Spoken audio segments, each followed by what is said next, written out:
سامعین و سامعات، آج ایک گھنٹہ اپنوں کے سنگ پروگرام کے اس محبوب ترین گوشے میں ہمارے مہمان ایک عالم دین جناب عبداللہ عبدالستار خان صاحب ہیں۔ سعودی عرب کے معروف علمی اداروں سے تعلیم حاصل کیے ہوئے ہیں اور یہاں کے اہم ترین اداروں میں علمی اور دعوتی خدمات انجام دیتے رہے ہیں۔ خیر مقدم کرتا ہوں، السلام علیکم۔ وعلیکم السلام ورحمۃ اللہ وبرکاتہ۔ عبداللہ عبدالستار خان صاحب کیسے ہیں؟ اللہ کی رحمت، آپ سنائیں کیسے ہیں آپ شیخ؟ اللہ کا کرم احسان ہے، الحمدللہ۔ پہلا سوال ہے، سعودی عالمی اردو نشریات کے سامعین جاننا چاہتے ہیں کہ عبداللہ عبدالستار خان نے کن کن اداروں سے کیا کچھ حاصل کیا؟ بسم اللہ، الحمدللہ والصلاة والسلام علی من لا نبی بعد وعلی آلہ وصحبہ وسلم تسلیما کثیرا اما بعد۔ الحمدللہ جتنے بھی ادارے حرمین میں کام کر رہے ہیں، جس طرح ریاست شؤون الاسلام الحرمین اور اسی کے ساتھ ساتھ ہدیت الحج اور وزارت الحج اور اس طرح کے دیگر جو ادارے کام کر رہے ہیں، ان کا جو مقصد کام کا ہے وہ یہ ہے کہ جتنے بھی نہیں، میرا سوال یہ ہے عبداللہ صاحب کہ آپ نے کن کن اداروں سے کیا کچھ حاصل کیا، یعنی آپ نے تعلیم کہاں سے حاصل کی اور معلومات کہاں سے حاصل کی؟ جی تعلیم جو ہے الحمدللہ دارالحدیث الخیریہ سے ہم نے تعلیم حاصل کی۔ جی، مکمل تعلیم جو ہے متوسط اور ثانوی اور عالی یعنی بکلوریس تک جو ہے الحمدللہ دارالحدیث سے حاصل کی ہے۔ جی، اگلا سوال یہ ہے کہ کن کن اداروں سے جڑ کر منسلک ہو کر دینی علوم کی خدمت کی اور دعوتی خدمات کا اعزاز حاصل کیا؟ جی نعم، جو اداروں کے اندر الحمدللہ کام کیا جس میں دینی خدمت حاصل ہوئی، جی، اس میں ریاست عامہ شؤون مسجد الحرام والمسجد النبوی ہے، ہدیت الحاج ہے، هيئة الأمر بالمعروف والنهي عن المنكر ہے، وزارت الحج جنوب آسیہ ہے، جی، مکتب تعاون الدعوة والارشاد الحمدللہ۔ ماشاء اللہ۔ دارالحدیث الخیریہ کا نصاب تعلیم کیا ہے؟ کتنے سال کا کورس ہے اس کا؟ دارالحدیث الخیریہ مکہ المکرمہ کے اندر ایک جامعہ ہے جس کے اندر 4 مراحل ہیں، جس میں ابتدائی بھی ہے، متوسط بھی ہے، ثانوی بھی ہے اور عالی بھی ہے۔ جی، اور اس کا جو نصاب ہے جو متوسط سے شروع ہو کے عالی تک جو پڑھایا جاتا ہے، جس میں تفسیر القرآن، قرآن کو حفظ کروانا، احادیث کتب ستہ خاصتاً، اور اصول تفسیر، اصول فقہ، عقائد، عربی ادب، منہج دعوہ، سیرت النبوی، اور اس طرح یہ ساری چیزیں پڑھائی جاتی ہیں۔ جی، عبداللہ صاحب یہ بھی بتا دیجئے کہ پاکستان کے مدارس اور دارالحدیث الخیریہ کے نصاب میں کورس میں کیا فرق ہے؟ نعم، سب سے پہلے تو فرق یہ ہے کہ پاکستان کے اندر جو نصاب پڑھایا جاتا ہے وہ اردو اور عربی زبان میں پڑھایا جاتا ہے، لیکن دارالحدیث الخیریہ میں الحمدللہ پورا مکملی جو نصاب پڑھایا جاتا ہے یہ بات تو ہو گئی ذریعہ تعلیم کی، یعنی ذریعہ تعلیم پاکستان میں اردو اور عربی مکس ہے، لیکن سعودی عرب میں صرف عربی ذریعہ تعلیم ہے۔ میں کورس کی بات کر رہا ہوں۔ نعم، اس کورس کے مطابق میں یہ ہے کہ پاکستان کے اندر جو فقہی جو مدارس ہیں وہ خاص ہیں، کچھ حنفی ہیں، کچھ دیوبندی ہیں، لیکن یہاں پہ منہج جو ہے وہ ایک ہی ہے، وہ سلف صالحین کا جو منہج ہے وہی خاص اسی کو وہی پڑھایا جاتا ہے۔ اس طرح کتاب و سنت کو مفہوم سمجھانا یہ سب سے بڑی جو چیز ہے وہ دی جاتی ہے، اور اس طرح جو بھی چیز ہے وہ فقہی مسائل میں نہیں جاتی ہے بلکہ احادیث اور قرآن کی روشنی میں ہی بیک جب جاتے ہیں اسی میں ہی جاتے ہیں۔ جی جی، اور تخصص جو ہوتا ہے وہ قرآن اور حدیث میں ہی کیا جاتا ہے، جس میں کتب ستہ پڑھائی جاتی ہیں، اور پاکستان انڈیا کے نصاب میں کتب ستہ سے کچھ احادیث کی کتابیں پڑھائی جاتی ہیں۔ جی جی، اچھا یہ بتائیے کہ دارالحدیث الخیریہ مکہ مکرمہ میں داخلے کا طریقہ کار کیا ہے؟ نعم، داخلے کا طریقہ کار بہت آسان ہے۔ شوال اور ذوالقعدہ کے اندر اکثر داخلے کھلے رہتے ہیں، جس میں اگر آپ جس بھی مرحلے میں داخلہ لینا چاہتے ہیں اس مرحلے سے پہلے، یعنی کہ آپ اگر متوسط میں داخلہ لینا چاہتے ہیں تو ابتدائی کا سرٹیفکیٹ آپ کے پاس ہو، جی، اور اگر ثانوی میں لینا چاہتے ہیں تو متوسط کا ہو۔ جی، اس طریقے سے پھر آپ اقامہ اور جو چیزیں ہیں وہ آپ ان کی ویب سائٹ میں ان کو جس طریقے سے درج ہیں وہ کریں گے، اور پھر اس کے بعد آپ کا مقابلہ شخصیہ ہوگا جس میں وہ آپ کو دعوت دیں گے، اور پھر امتحانات ہوں گے۔ اگر اس امتحان میں کامیاب ہو جاتے ہیں تو آپ کا داخلہ بآسانی ہو جائے گا۔ اور اگر ابتدائیہ میں داخلہ لینا ہو؟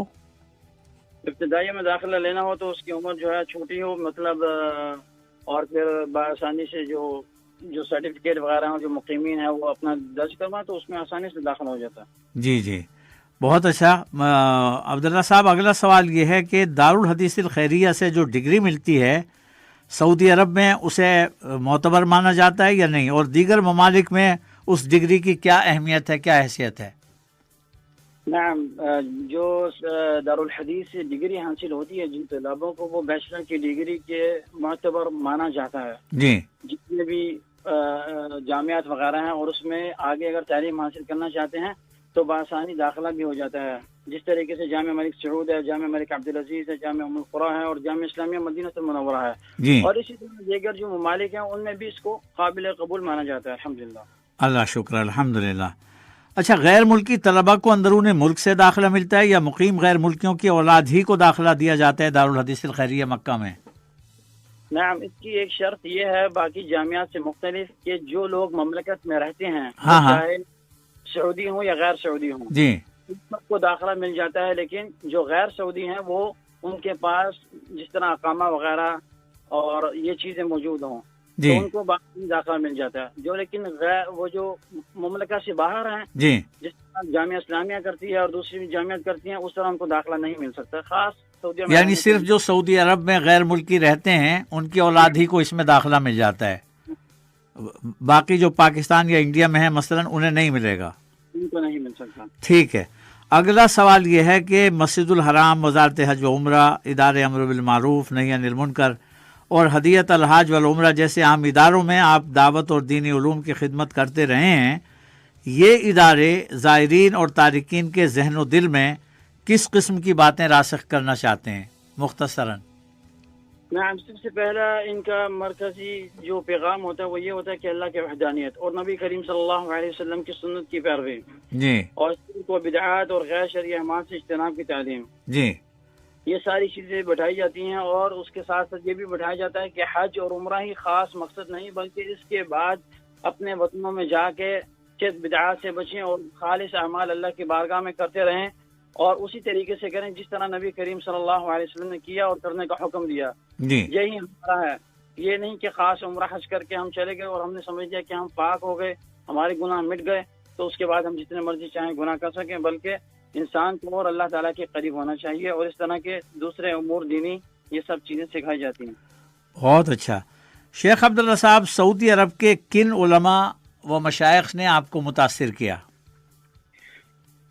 سعودی عرب میں کثیر علماء ہیں جس میں سے شیخ ابو شبار رحمہ اللہ جو ہمارے استاد ہیں، انتقال کر چکے ہیں، اللہ تعالیٰ ان کی مغفرت کرے. شیخ وسیع اللہ عباس اور شیخ عزیر شمس، صالح حسینی، صالح شیخ عزیر شمس کا بھی تو انتقال ہو گیا، اللہ مغفرت کرے ان کی. اللہ تعالیٰ ان کی مغفرت فرمائے. اور شیخ ابو سلیم الخضیر، ابن باز، ابن عثیمین اور عبدالرزاق بدر اور سعد قطری اور حسن بخاری وغیرہ اس طرح کے کثیر علماء مشائخ ہیں جو مطلب جن سے آپ متاثر ہوئے بھی اور علم بھی حاصل کیا نا. جی جی.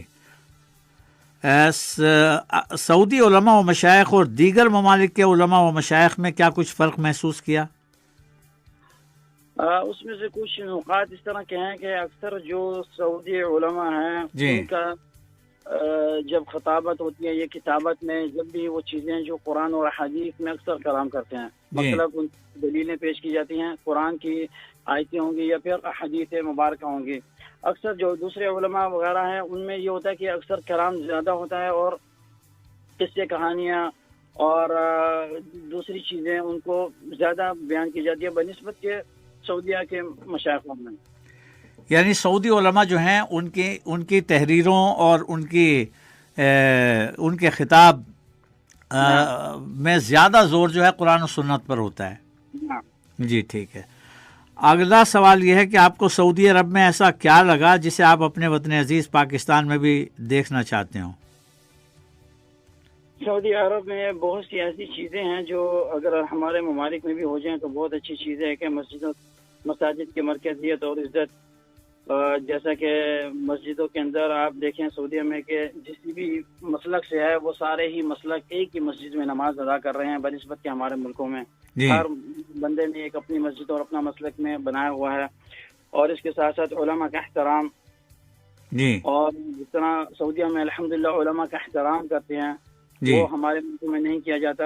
حتیٰ کہ طلاب و علماء کو حقیر سمجھا جاتا ہے اور ان چیزوں کا ایسا سمجھا جاتا ہے جو دنیاوی لوگ ہیں ان کو بنسبت علماء کے لیے زیادہ مقدم کیا جاتا ہے. حالانکہ یہ کہ علماء کو زیادہ احترام و تقدیر دینی چاہیے جس طرح سعودیہ میں دیتے ہیں.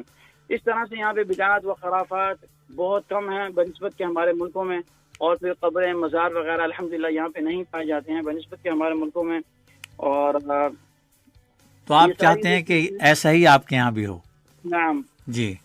شیخ عبداللہ صاحب بے حد شکریہ سعودی عالمی اردو نشریات کے سامعین و سامعات سے گفتگو کے لیے. آپ نے ماشاءاللہ سعودی علماء, سعودی مشائخ, سعودی عرب کے دعوتی و علمی اور فکری اداروں کے حوالے سے جن خوبصورت خیالات و تاثرات اور مشاہدات کا اظہار کیا اس پر آپ قابل تعریف ہیں. اللہ آپ کو سلامت رکھے اور اللہ تعالیٰ امت کو آپ سے استفادے کے مواقع نصیب کرتا رہے. جزاک اللہ خیر. اللہم آمین.